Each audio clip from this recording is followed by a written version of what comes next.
आप सभी को मेरी तरफ से जय माता दी। माँ दुर्गा का सिर पर हाथ हो, पूरे परिवार में खुशियों का वास हो, घर में सुख शांति का निवास हो, आपके जीवन में प्रकाश ही प्रकाश हो। माता रानी आपके जीवन में आने वाली सभी बाधाओं को, संकटों को दूर करे, यही मेरी माता रानी से कामना है। आज का प्रश्न है कि प्रारंभ में ध्यान साधना कितनी देर तक करनी चाहिए। शुरुआती दौर पे जो भक्ति के पथ पर चलना चाहते हैं, यानी जो भक्ति से जुड़ना चाहते हैं, या फिर जो लोग जुड़ चुके हैं, उन्हें ये बात जानने की बहुत लालसा होती है कि शुरुआत में भक्ति कितनी देर तक करनी चाहिए, यानी ध्यान साधना, मंत्र जप कितने समय तक होना चाहिए। तो कई सारे साधक, कई सारे भक्तों का ये प्रश्न है, तो मैं आज इसी वीडियो में सभी प्रश्नों का उत्तर देने वाला हूँ। शुरुआती दौर पे यानी प्रारंभ के समय आपको कितनी देर तक ध्यान साधना करनी चाहिए। मैं आप सभी को बताना चाहता हूँ कि शुरुआती दौर पे यानी प्रारंभ में कम से कम सुबह और शाम नियम पूर्वक, यानी दोनों समय एकदम नियम के साथ आपको आधा आधा घंटा ध्यान अवश्य ही करना चाहिए।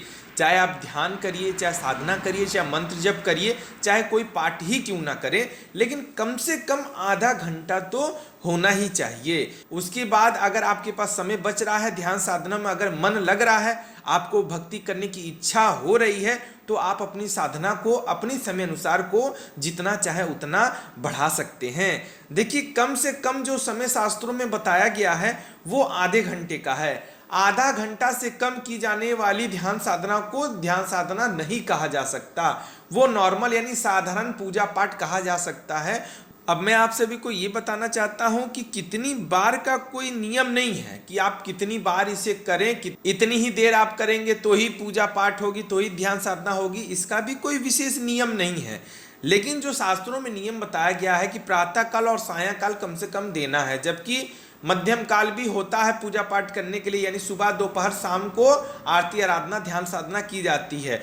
लेकिन अगर आपके पास समय नहीं बच रहा है, जैसे कि अगर आप कोई काम कर रहे हो, कोई जॉब कर रहे हो, चाहे आपके पास दोपहर में समय ना मिले, इसी के लिए मैं दोनों समय की पूजा पाठ, मंत्र जप, ध्यान साधना का समय बता दिया हूं, और कम से कम आपको आधा घंटा तो ध्यान साधना करनी अति आवश्यक होती है। सबसे सही तो यही है कि मनुष्य को हर समय ध्यान मग्न रहना चाहिए, यानी मनुष्य 24 घंटा में अगर होश में हो, चाहे वो नींद में ही क्यों ना हो, भगवान का आपको हमेशा स्मरण करते रहना चाहिए। एक पल के लिए भी उनका ध्यान नहीं हटाना चाहिए। भले ही आपको समय ना मिलता हो, भले ही आप पूजा पाठ ना कर पाएं रोज, लेकिन भगवान को अपने हृदय में वास करके हमेशा ही रखें। इसी के लिए अधिक से अधिक आपको यही चेष्टा करनी चाहिए, यानी आपको हमेशा यही प्रयास करना चाहिए कि मैं रोज की तरह सही समय पर नियम पूर्वक ध्यान साधना कर सकूं। पूजा पाठ में जप और ध्यान का बहुत ही बड़ा महत्व बताया गया है। इससे जो भी साधक साधना करते हैं वो निरंतर जागृत रहते हैं, यानी अगर आप निरंतर ध्यान साधना करते हैं तो आपकी शरीर यानी आपकी आत्मा, आपका सूक्ष्म शरीर जो है वो जागृत हो जाता है। मंत्रों के प्रभाव से, ध्यान के प्रभाव से आपके शरीर में ऊर्जा बढ़ती जाती है और आप औरों से अलग होते जाते हैं। सबसे पहले जानने वाली आप सभी को यही बात है कि शुरुआती दौर पे सबका मन नहीं लगता है, क्योंकि अगर किसी को फिल्म देखने बोल दिया जाए, सीरियल देखने बोल दिया जाए, इंस्टाग्राम देखने बोल दिया जाए, यूट्यूब देखने बोल दिया जाए, तो वो रात दिन बैठ के सो के देख सकता है। लेकिन ध्यान साधना करने के लिए आपके हृदय में अटूट श्रद्धा होनी चाहिए, भगवान के प्रति अटूट विश्वास होना चाहिए, अटूट प्रेम होना चाहिए। तभी आप संध्या कर सकते हैं, ध्यान साधना कर सकते हैं, मंत्र जप कर सकते हैं, पाठ इत्यादि कर सकते हैं। इसी के लिए मैं आप सभी से यही कहना चाहता हूं कि शुरुआती दौर में सभी के साथ दिक्कत होती है, परेशानियां उत्पन्न होती है। आप पहले नहीं हैं, लोग आपसे नहीं बताते हैं, तो इसका मतलब ये नहीं सोचिए कि जो घटना मेरे साथ घट रही है और किसी के साथ नहीं घटती है। कई लोग आपको ऐसे मिलेंगे जो सच्चाई बताएंगे, कई लोग आपके जीवन में ऐसे बोलेंगे जो आपको झूठ बताएंगे। तो मैं आप सभी से यही बोलना चाहता हूं कि भगवान को प्राप्त करने के मार्ग में आने वाली रुकावटों को आपको नजरअंदाज करना है। एक बार जब आप नजरअंदाज करके भगवान को प्राप्त कर लेंगे, तब आपके जीवन में सभी समस्याएं, सभी बाधाएं, सभी विघ्न कोसों दूर चले जाएंगी और आप परमात्मा के हो जाएंगे और परमात्मा सदा के लिए आपके हो जाएंगे। इसी के लिए आपको मैं बताना चाहता हूँ कि ध्यान साधना, पूजा पाठ इत्यादि में अगर कोई समस्या उत्पन्न भी हो रही है तो मन को निराश नहीं करना है।